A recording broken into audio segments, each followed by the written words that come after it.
Karibu kwa mara nyingine tena mtazamaji wa The World News uweze kufahamu nini ambacho kinaendelea katika vita vinavyoendelea huko Mashariki ya Kati kati ya Marekani na Israel dhidi ya Jamhuri ya Kiislamu ya Iran.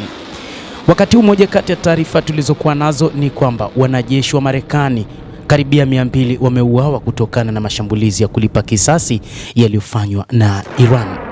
Vikosi vya Jamhuri ya Kiislamu vya Iran vimefanya mashambulizi ya kulipiza kisasi dhidi ya mashambulizi ya Marekani na Israel kwa kulenga vituo vya kijeshi vya Washington katika eneo lote la Ghuba ya Kiarabu, ambapo wanajeshi wa Marekani karibia 200 wanadaiwa kuuawa.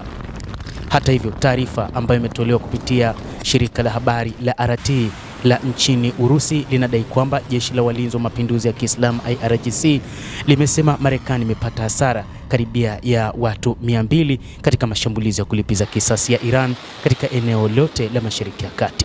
Ikiungwa mkono na Marekani, Israel ilianzisha kile kilichoelezwa kuwa ni operesheni ya mapema dhidi ya malengo ya kijeshi ya Iran na yale yanayohusiana na nyuklia mapema Jumamosi, ikidai kuwa mashambulizi hayo yalilenga kupunguza vitisho vinavyotolewa na Jamhuri ya Kiislamu ya Iran katika eneo hilo. Rais wa Marekani Donald Trump baadaye alithibitisha kwamba ikulu ya White House iliunga mkono Yerusalemu Magharibi katika kufanya mashambulizi hayo, akitaja kushindwa kwa diplomasia ya nyuklia chanzo cha moja kwa moja cha hatua hiyo. Kutokana na mashambulizi ya makombora kwenye kambi za Marekani, wanajeshi wasiopungua 200 wa Marekani wameuawa na kujeruhiwa, shirika la habari la Tasnim limeripoti Jumamosi likinukuu taarifa kutoka IRGC.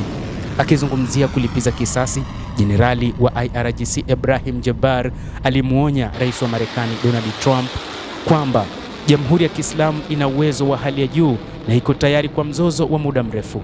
Mwanzoni mwa vita tutapiga kila kitu tulicho nacho kwenye hifadhi zetu, Jabbar alisema, akiahidi kurusha makombora yenye nguvu zaidi baadaye. Jenerali huyo IRGC Ebrahim Jabbar alisema kwamba Trump anapaswa kujua kwamba leo tumerusha makombora kutoka nyuma ya hifadhi yetu.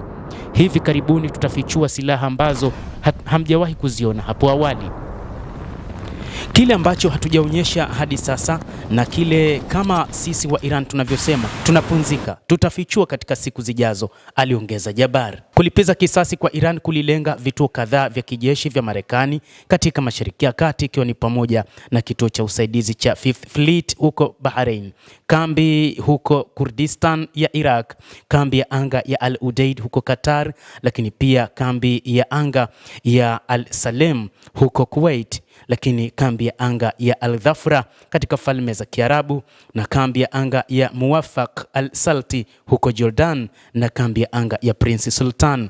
Kulingana na ripoti huko Saudi Arabia, vyombo vya habari vya Israel vimesema kuwa takribani makombora 35 yalirushwa kuelekea Israel, huku mtu mmoja akiripotiwa kujeruhiwa. Mashambulizi ya hivi punde yanawakilisha kampeni kuu ya pili ya kijeshi ya Israel dhidi ya Iran katika kipindi cha chini ya mwaka mmoja mnamo Juni mwaka 2025. Wakati wa mzozo wa siku 12, IDF kwa kushirikiana na vikosi vya jeshi la Marekani ilifanya shambulio la kushtukiza katika vituo vya kijeshi na nyuklia vya Jamhuri ya Kiislamu ya Iran na kuua makamanda wakuu wa kijeshi, afisa wa serikali na wanasayansi wa nyuklia nchini Iran.